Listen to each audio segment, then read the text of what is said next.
Here we are riding at Monticello. Can't get a real good view, but this is how it looks for real.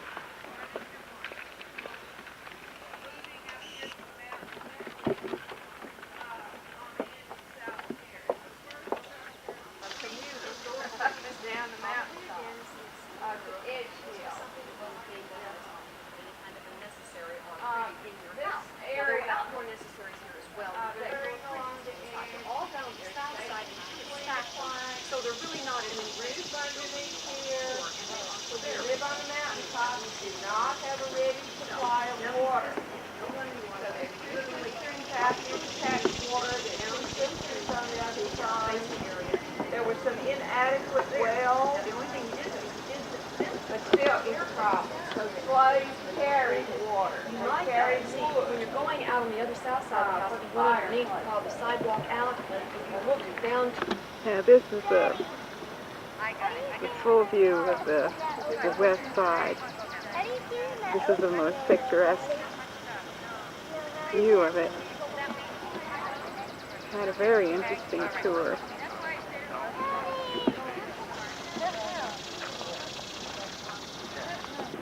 These are the flowers.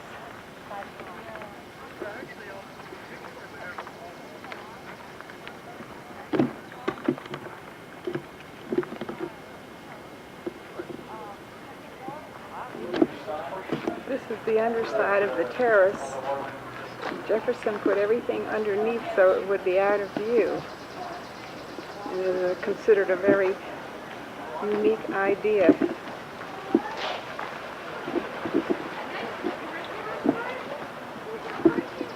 Judy, what they keep in there? Was that for horses? Yeah. That's clever. So then they had everything out of sight. Get a shot. It's really neat. Well, that won't show up. It'll be much too dark. Hey, race you to...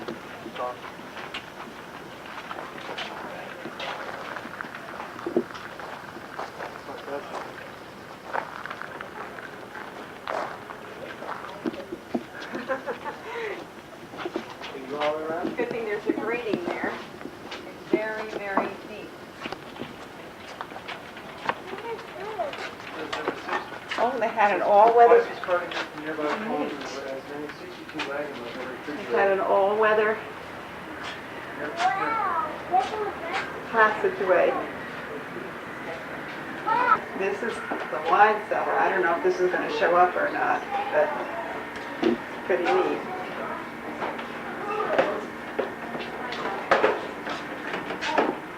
The dumbwaiters go up to the fireplace, to those two areas along the fire. This is downstairs.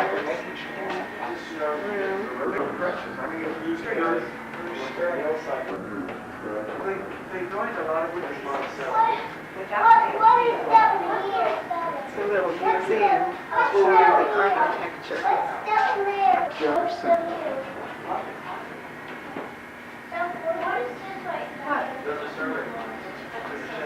is where they were digging for remnants here. Archaeologists. Look, Daddy, what is this? What is this right here? Daddy, what is this right here? That's an example of some of the work that's being done on the archaeological investigation going on. This is where Thomas Jefferson was born. He was born in Shedwell, which is just English next to our horse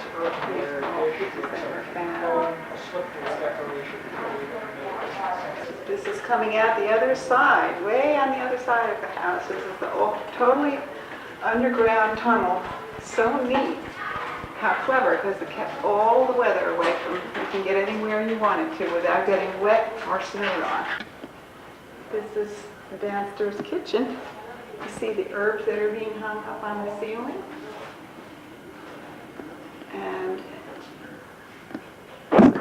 the work table. See the pesters, puzzles, and mortars. Of course, it's a different kitchen to our standards, but very nice. You and Bonnie need to go all the way to the tunnel. kitchen in Monticello. This is the famous Nietzsche Tavern. We had lunch here. They called it the Ordinary. It's like a buffet style. Really nice. And it's over 200 people. Here it is from a little further off. Really a nice place. Good food. We're having such a great time. Our next stop is going to be maybe the mill, and then we're going to go to Appomattox. Well, I'm not going to. Can you do it softly, maybe? We had to stop for these.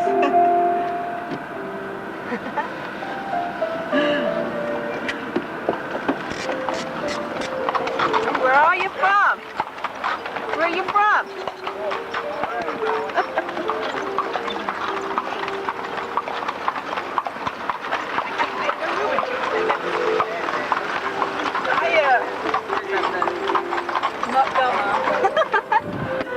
Stop like that. Push that red button down on the side.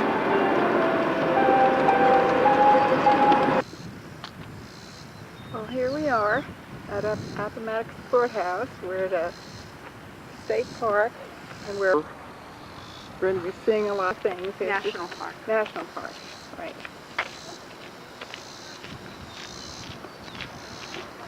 That's the first look. We're going to go up this pathway. Here's the view of the courthouse, and we're about to enter it now, and then we're going to see the village. Okay. This is the law office, and it's roped off. You can go in and look.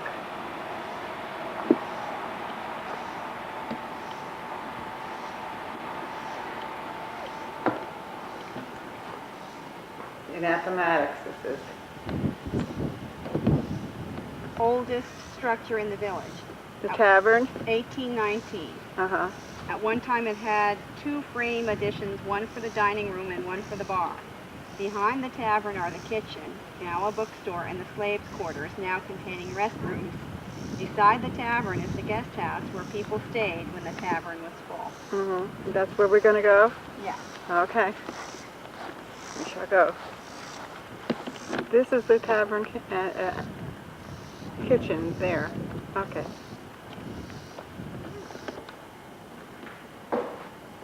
This is the restaurant along Stagecoach Road. Clover Hill Tavern inside. You can see you in the army clothing. This must have been what they used for an office.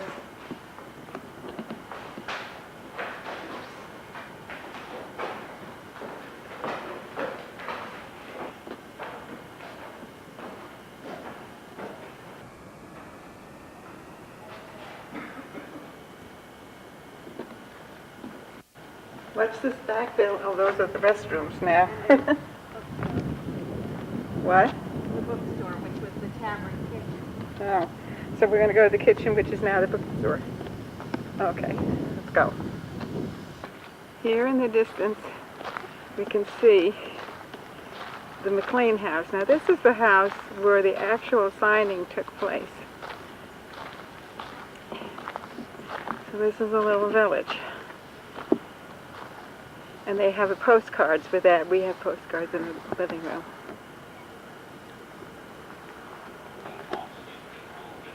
Army of Northern Virginia. The original house was built in 1848, and Mr. McLean bought it in 1863. Ironically, he and his family moved here to escape the war after the first major battle was fought on and near their plantation at Manassas, Virginia. Paul's New York firm bought the house, and in 1893, it was torn down prior to being moved to Washington, D.C. as a permanent memorial to the Civil War. Financial and title troubles forced abandonment of the plant, and the unprotected materials were left piled at the site. In time, decay and souvenir hunters destroyed much of the material. In 1940, Appomattox Courthouse National Historical Park was established.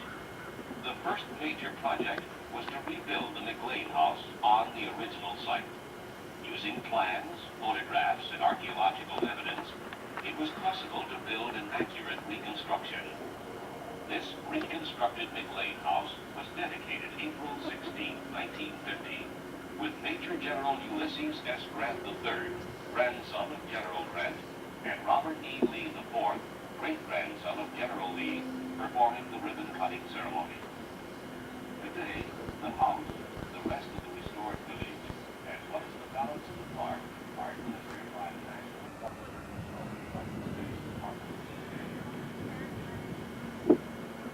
No, ma'am, Yes. I don't know for certain, but I believe that they're probably standards Is that the they inside. had before these were. This is where the signing actually given to took the place. park here. And so they just put them They in did one have of two the separate other tables. Mhm. Yeah. There's That's- one here. That's what. leads me to And then the believe other one is over here. Lee was at this one. Grant was at that one.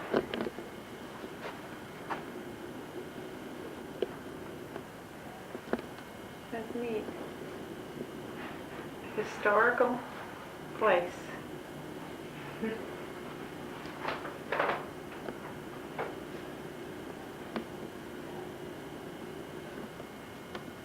Mrs. McLean would have slept here, but they also would have used it as a guest bedroom. And during the winter, when it was the coldest, the whole family would move into this one room here. Yeah, see, they have two beds. They keep And one then- fireplace going. Right, and then they have a trundle bed underneath the bed to your right also. Oh, yeah, look at that. Okay. Thank you. Entrance way.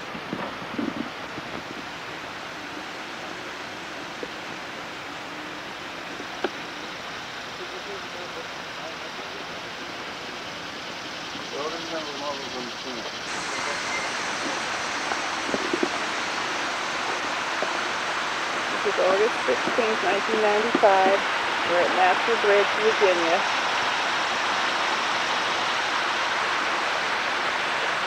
We're walking down the trail. There's Judy ahead of us. Boy, I hope I don't have to come up these stairs. It'll take me forever with my knee and my hip. Wow. Look it down there.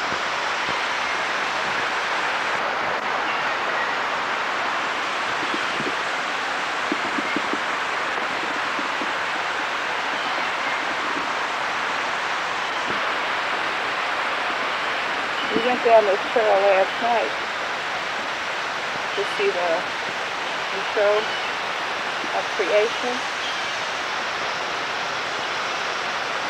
but it was dark, so we couldn't see very much.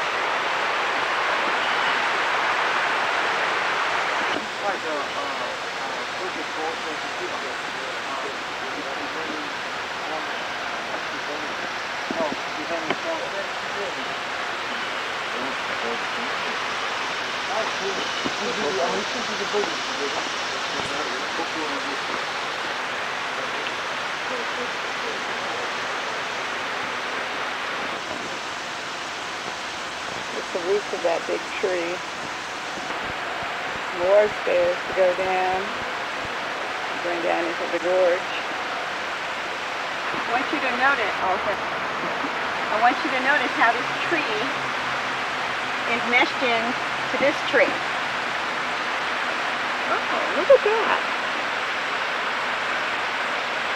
It's like the two of them grew together.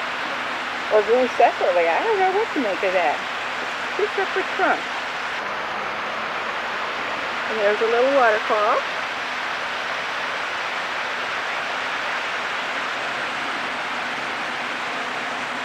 Trail goes on and on. It's really neat. It's a ticket home. This is the Summer House Cafe. Have lunch.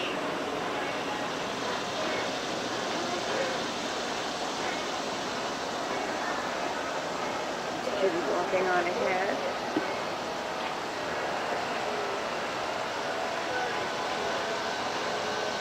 We decided to come early because it's going to be another hot one. We've been having exceedingly hot weather.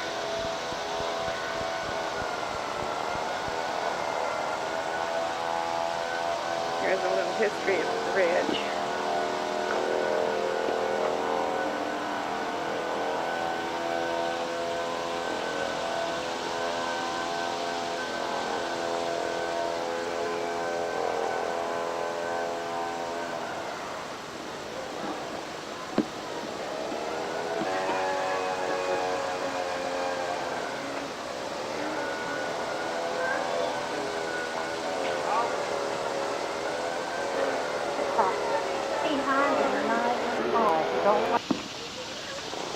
And here's the bridge itself. We were here last night and saw this in the dark. And we had a wonderful presentation, but here it is in the daytime. We walked on this very pathway, sat on those benches over there. And it's hard to imagine that Highway 11 runs right over it. We went right over it, we didn't even know it.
We've been waiting for that darn leaf machine to stop, but it doesn't seem to want to stop, so we have to go on because we can't spend the whole day here, but I'd surely love to. There's a little stream, there's an Angel Falls, it's almost a mile away. We're not going to go because my hips bother me and I have a long day of walking ahead. Lace Falls. Lace Falls, not Angel Falls. But this is the view on the back side of the bridge. And look at way up there. Goes up. Way up there. Ooh.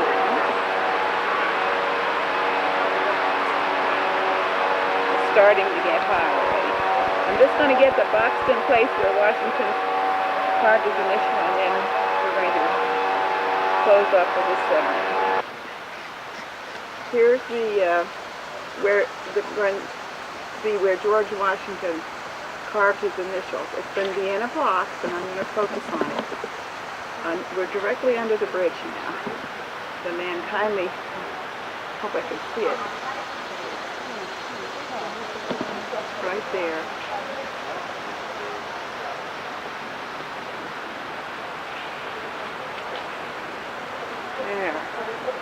There, zoomed in. And then zoom out again.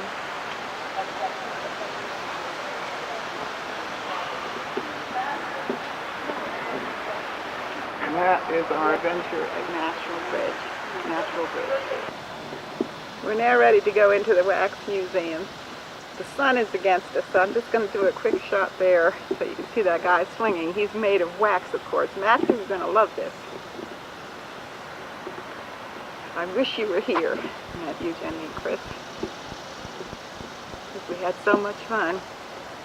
in Harper's Ferry. Here's that wax dummy, isn't he cute? He's there.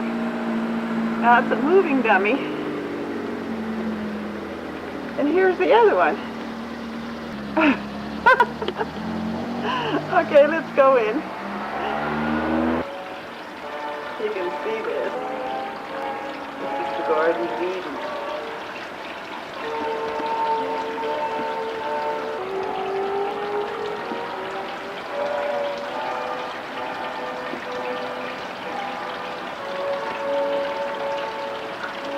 Drive. One such legend concerned the Devil's Marble Yard. It is told that many years ago, two missionaries appeared in the Union Village and for a peaceful year converted many Indians to their religion. However, a drought hit the land. The Indians blamed the missionaries and their new god for the disaster, and one night dragged them from the pits and burned them at their altar. As flames engulfed them, a wild storm began, uprooting trees. That's George Washington. Well, there we are at the caverns, and we're going to go in. This is all part of the $13 fee that it cost to go to this. That included the wax museum, the everything. It's pretty neat. It'll be nice and cool in the cave because it is hot out here today. And then from then on, it's only 12 miles to Lexington to our hotel where we're staying for 2 days. And we're going to see the Virginia military. Okay, Matt, this is just for you. This is inside the cave. I didn't go down the one set of stairs, so it's a little quiet and I have time to just show you inside one of the caves here. This is called the Great Dome. I'm assuming that you can see it as I can see it in here. And of course, the stalactite and the stalagmite. And the stalactites hang tight and the stalagmite might reach the top. And when they're all together solid, they become a column. Of course, you know that. You've been in caves with me before. I miss you, kids. And this is just this room here. I'm waiting here because it's 50 steps down and I just can't handle the going up part. So I'm sitting here waiting for the rest to come. But at least you got to see some of our cave. This is in the natural bridge. And it's only been around, open since 1991, so it's fairly new. It's been around a long time, but only opened. Okay. We're now in Lexington, Virginia, and we're walking up the street going to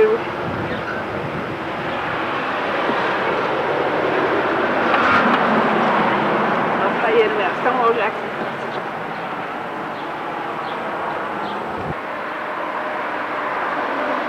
Here's Judy, baby.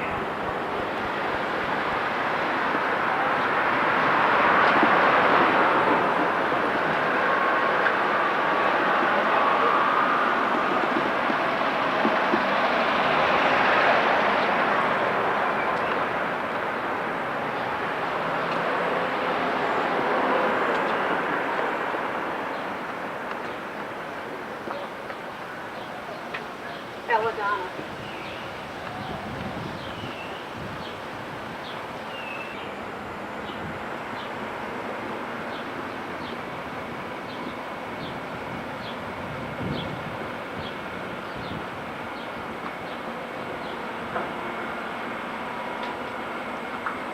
We're at time. Today's August the 17th, and we are in Lexington. This is early in the morning, about 11:45, and we're getting ready to go on a tour of Lexington with, guess what? Horse and buggy.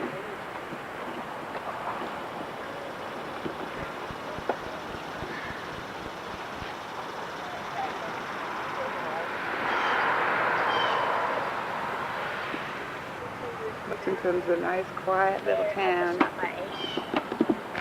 Lisa never is. and they're going to show us the sights, the highlights. Okay, I'm going to get in the cart now. Oh, I'm Judy. Teresa. Good to meet you I'm guys. Rita. I'm a third grade teacher, so I teach a little bit of everything. But I love history. Now, Here's the other wagon. Lexington was settled in the 1730s by immigrants from Scotland, Ireland, and Germany. They were coming down the Shenandoah Valley from Pennsylvania and getting ready to travel west. They saw there was good fertile farmland here, and they just decided to stay. Well, you know, back then, if you settled a town, you could just name it after yourself. Well, no one bothered to name our town, and for about 48 years, our town didn't have a name. Well, when a man would travel out to another town, and a stranger would ask him where he was from, he'd say, I'm from the town, and I don't want to talk about it anymore. They were really embarrassed that their town didn't have a name. Then finally, in 1778, they decided to name it after Lexington, Massachusetts, where the Revolutionary War began. Now, this was built in 1845 by an Englishman named Alexander Sloan. Now, he built this home as his rental property, and as we go by the front of the house, if you'll look through the windows, you'll be able to see right out to the backyard. Well, that's because it's built in what we call the I shape. It took them 20 years to do that because they only used picks and shovels. Now, right up here on the hill, we can see some buildings where they dug down and brought out what used to be the basements. That's where some of our stores are today. Now, this cream house here on our right, that's the Davidson Tucker House, and it was built in 1888. There, that's the Alexander Withrow House, and it was built in 1789. Wow, those streets must have been up high. No wonder it took them 20 years. Look how high that is. Right. Now, if you'll notice the iron balcony there on the Alexander Withrow House, and there's also one here on the front of the Bearer Building. Well, in both cases, those were the front porches that were right on street level. There's our Victorian horror read. Oh, yeah, my collar. Now, the Alexander Withrow House served as our town's first bank, school, and post office. But today, the upstairs rooms are part of McCampbell Inn. The rest of us over here on the right. This building was built in 1809, and again, those balconies up there were the front porches that were right on street level. Oh.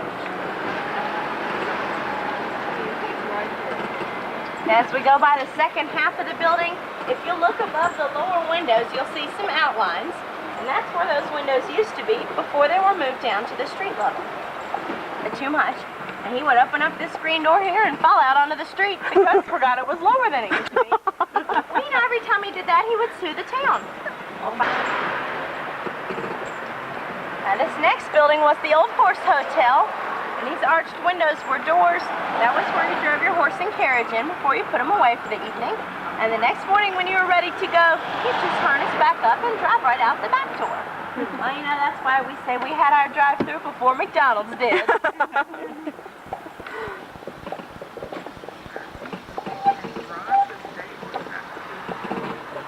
Now, if you look down beside the church as we go by, you'll see that flat, grassy area. Well, that's how low the street was on this end of town. They took the dirt from on top of the hill and brought it down here to raise this end up.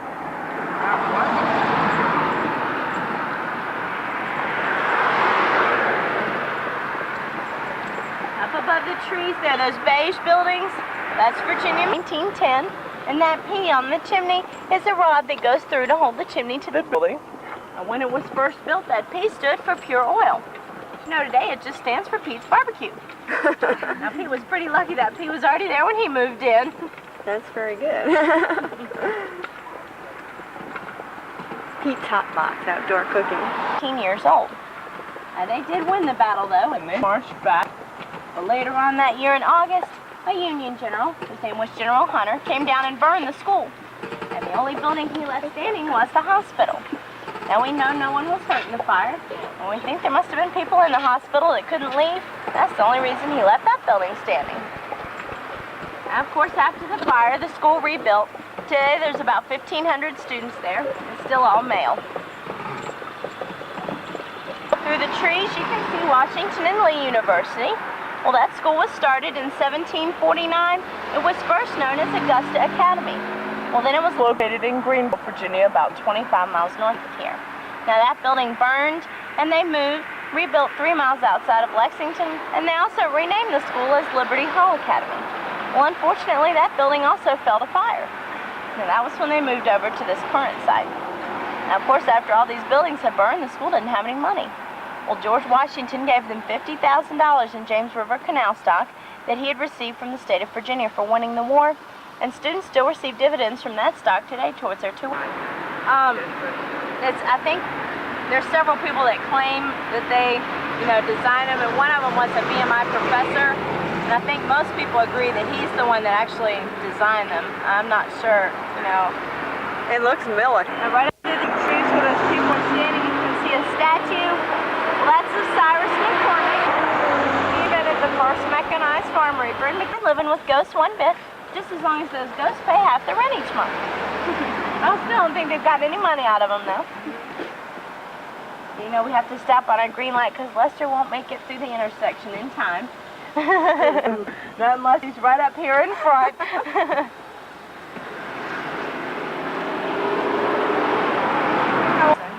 Yeah, they're getting pretty close to retirement, I think. We're now at VMI. This is the place where Judy has always wanted to go. And that's the barracks up there in front. We're going to be touring, and you'll see what all is happening. And 26.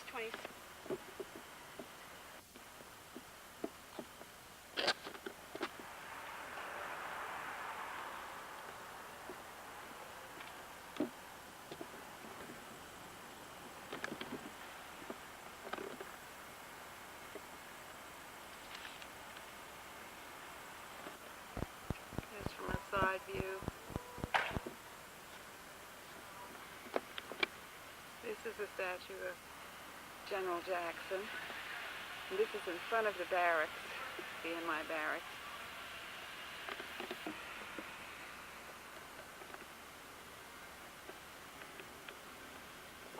There we go.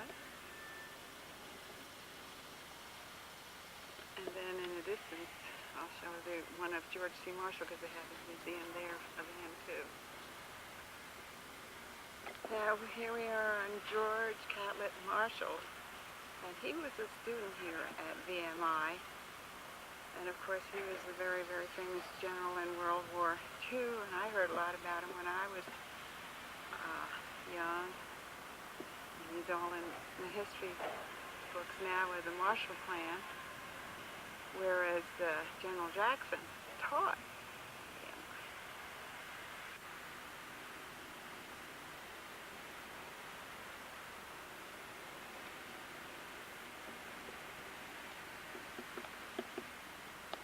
That chapel.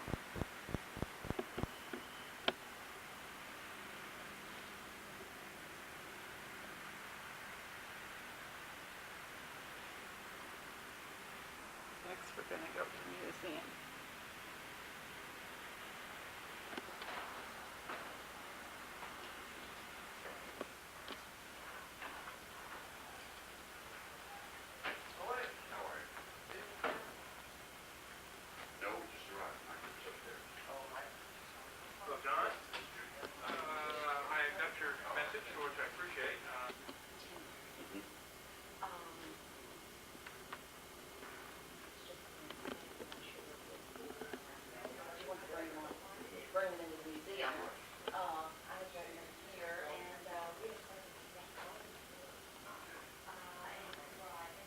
General Jackson's horse, Fancy, or Little Sorrel, is the name.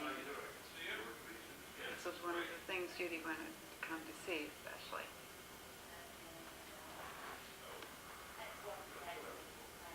And the horse died a year after General Jackson died, so that he missed him.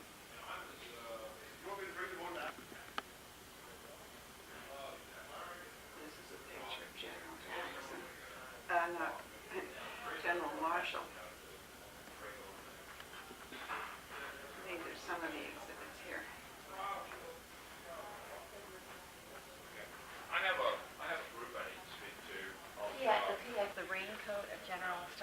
Jackson. While riding Little Swirl on May 2nd, 1863, Jackson was accidentally wounded by his own men at the Battle of Chancellorsville. The India rubber raincoat was cut from Jackson's arm and shoulder to reveal the wound. After the amputation of his left arm, Jackson died of complications on May 10th. The bullet hole is visible in the upper left shoulder. That's right, over here.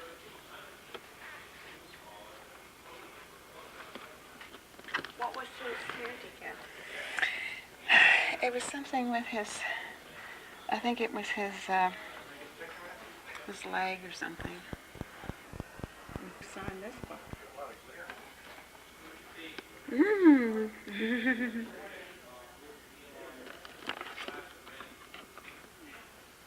this horse was Jackson forced to get a little sorrel. Jackson was reputed not to be an accomplished horseman. We're outside in the back or side view of the chapel at Washington College. Right? Washington.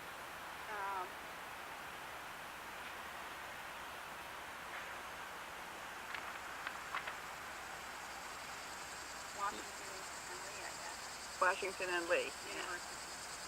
University.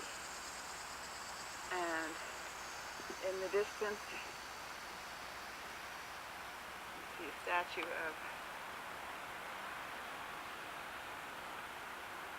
Cyrus McCormick, who gave $20,000 quite a long time ago, and they thought maybe it would be named after him, but they didn't realize that Washington had given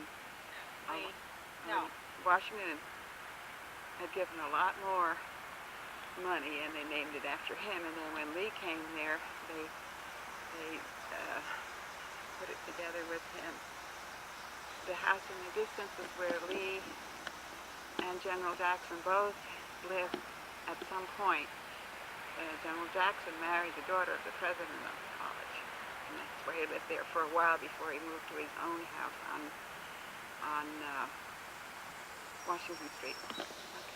Washington Hall, 1824, was built by Colonel John Jordan and established the benchmark for the subsequent development of a front campus that is widely regarded as one of the most beautiful in the nation.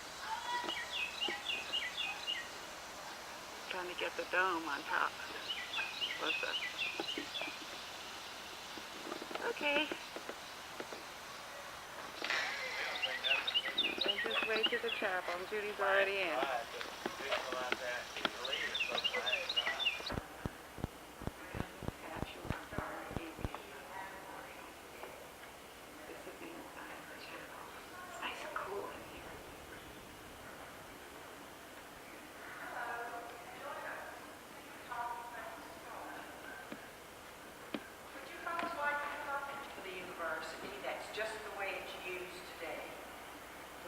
Church services, but next week we will have law school orientation programs.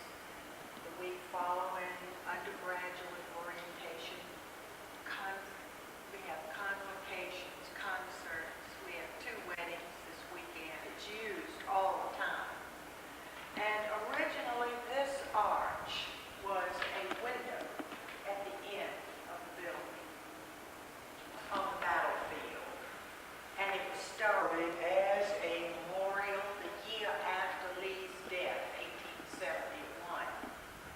Edward Valentine, who was from Richmond, Virginia, is the sculptor. And it took him 4 years to complete this. The figure is just about life size. Now they added on to the building to accommodate the statue, and at the same time made space below him for a Lee family crypt. So when you go down the stairs, that's the first thing you see, and that's where General Lee is buried. His office as president of the college and the museum, all of that is downstairs. Now the original regiment Office. Downstairs underneath the chapel.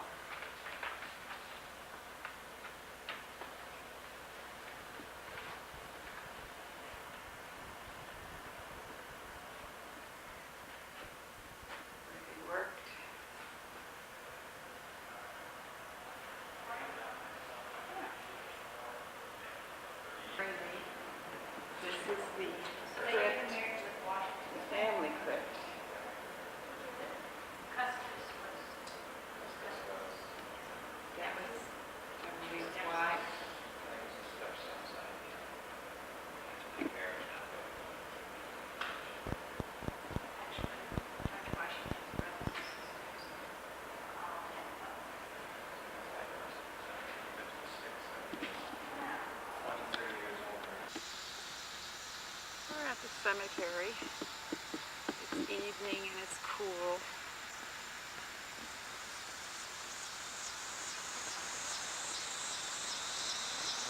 And the tree frogs.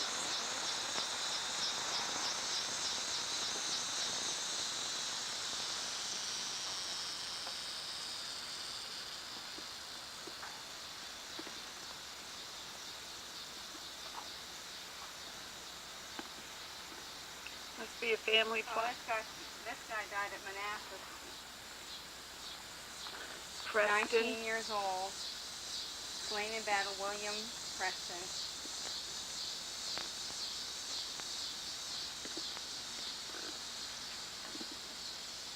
Old.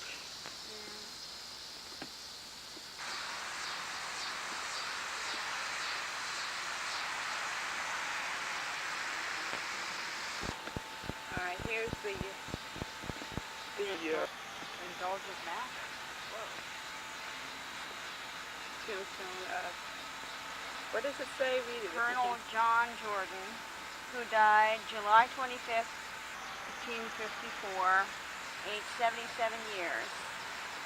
He was a devoted husband, a kind father, a sincere friend, and indulgent master. And this is the man that did the building at the Washington and Lee University that we pointed out earlier. And this is Lucy Jordan. She died in 1866. Geez, there's more Jordans on the other side. Jordan, born 1813 it looks like, and died in 1860, aged 48 years. You don't know if it was a man or a woman. Yeah. There was our Jordans too. That's Robert. And that one is, can't make it out. Another one. Jordan. Is there anything written on the other side? Charles Francis Jordan, born July 8, 1837, died May 12, 1922. His wife Mary Ella Hamilton. Is that what on this big thing here? Yeah. Well, I guess there were a lot of Jordans around. John Thomas Jordan. Sally Pope. Samuel Hamilton Jordan. Sally Pope Jordan. Oh, I see the dates are on it on the side. And then this is John Thomas Jordan. No, I don't know where Charles is. Well, that was a bit of interesting thing that there were Jordans in this place, and there was even a Jordan Street. And the funny thing is, we live on Preston Drive, and there is a Preston Street here, and people named Preston also. The remains have been removed from this spot and now repose under the monument in this cemetery. That's Jackson's original site, and that's his wife there, Julia Jackson.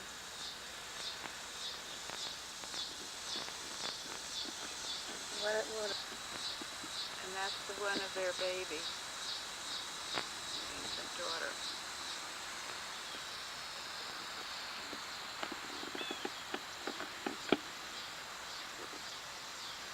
Let's see who's this one here.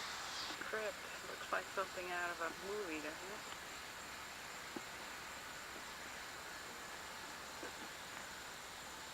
We're heading towards the statue or the monument of Jackson now, and that's where his body is now. They moved it and put it under the monument. I don't know if I got this now or not. Jackson statue. My light's getting bad. And there are people leave lemons there because he liked to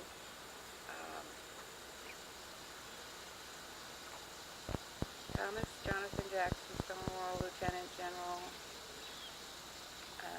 January 21st, 1824, May 10th, 1863.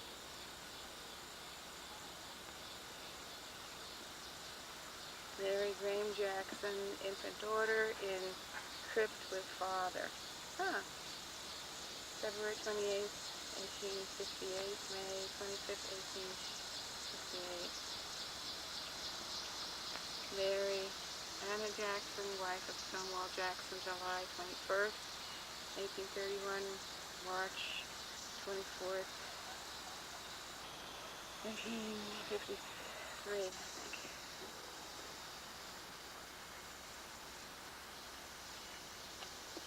Well, this is the old Hedges Chapel. We've been here a number of times, and it's been fixed up of late, and we won't be able to go in, but I wanted to see it, and we want to look for the graves of our ancestors today, so that's what we're doing here, because many of them are buried here. Now, here we are. This is Granddaddy Bill's gravestone and Grandmother Emma's gravestone. And the dates are on there, 1862, 1907 for Emma, and 1864 and 1942 for Granddaddy Bill. We have to make a correction here. Francis said that his date was not 1864 but 1863, where William McClellan Jordan was born. Born at McCoy's Ferry in West Virginia. Okay. Now here's Elizabeth M. Jordan. Now who was? That's his daughter of William M. And she died 1896. So she was 22 years old. What did she die of? She died of blood poisoning. Oh, she had a blood poisoning at a real young age. I'm having trouble here with this dumb thing here. Okay, there we go. And then this is Robert B. Jordan. Yeah, he was a veteran of World War I. And whose son was he? He's Uncle John's brother. He's Max's father. Oh, Max's father. Mm-hmm. Oh. He's my grandfather's brother? Brother, Mom's brother. Huh. Okay, see, we didn't know that either. But he died in 1934. Yeah. Does that say, I can't read it. Does that say in February? February 4th, yes. Yeah, she had a number of things wrong on that paper. I copied it anyway, because... That died, and it tells that it was the son of William Susan Hedges. If I can find it, they're all the time losing some of these big tombstones. A whole lot of them are missing. There used to be a lot of tombstones here. Now there's a Joseph Harper. I bet you I can't find that thing. And Frank and I came over and made a rubbing of the tombstone. Mary C., wife of Joseph Harper. Was that in relation to us? I'm not sure. Because Emma was a Harper. Yeah, her was Barbara Harper. Oh, so then she's not... I can't see that thing. Now, who are we looking for? Daniel. There's a bigger tombstone than that. Is that Daniel? Daniel T. Yep. Is that Daniel? Son of William Susan Jordan. Yeah. Died August 22nd. Yeah. Oh, we're almost here on. 1857. It says there.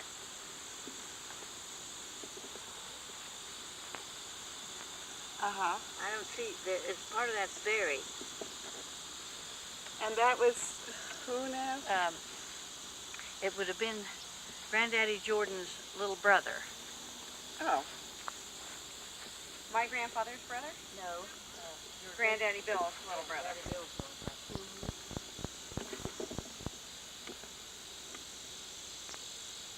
He died before Granddaddy Bill was born. Somebody stole their tombstone. Why would they Somebody do stole that? Don't all ask the me. Hedges tombstones. Frank I'll be said darned. they make steps out of them and That's all all. kinds of I things. think that's terrible. And Pop got a tombstone for that little Neva King's little baby. It's gone. They said they broke it off, and they said they were saving it and gonna put it back, but they didn't put it back. Max looks every time he comes over and see if they put it back.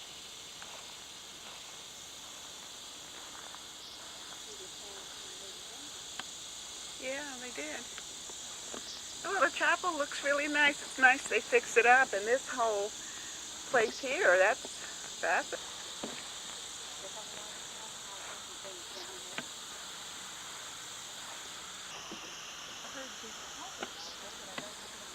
I don't hear them. Yeah. These are the flowers out here. This is over the slope. Listen to the sounds of nature. I guess in the wintertime, the snow just comes in here and it melts. And one of the old fellows died. They said instead of flowers, give something for the memorial. They were going to build it. So I sent $25. So I have a little bit in it. That's nice. But I didn't mean the story. I said that I was at Aunt Libby's funeral. They had the funeral in Martinsburg at Uncle Billy's home. But that was, it could have been Little Helen's funeral. Because Johnny was a little, tiny little child, and he sat on Aunt Rhoda's lap the whole time of the funeral. And that was Helen. It could be Helen's funeral instead of Aunt Libby's. Yeah. I remember Because otherwise, where was Helen? No, she was small. She would have been with Mom. That must have been her It funeral. was Helen's funeral, I think, instead of Aunt Libby's. And she's buried in what? In Green Hill Cemetery. Green Hill Cemetery. It's on the left-hand side, I know. Well, it depends on which way you approach the cemetery. Yeah, well, it was, well, I could see the church. It's near the church. Okay. And on the other. I guess that was customary. And we came in horse and buggy. 1853, yeah. And one man had a two-seated buggy, a Surrey, with the fringe around it, you know. And a lot of people could ride in that. And sometimes 4 horses instead of 2.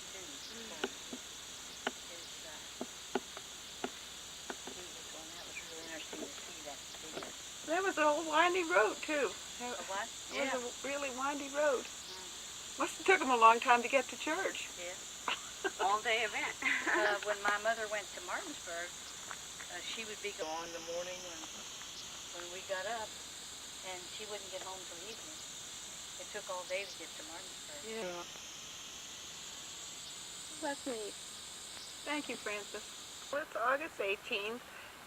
We had just been over to the Hedges Cemetery, then we went to visit Vaughn Weigel and his wife and their cousins, and we just returned, and this is the back view of the house.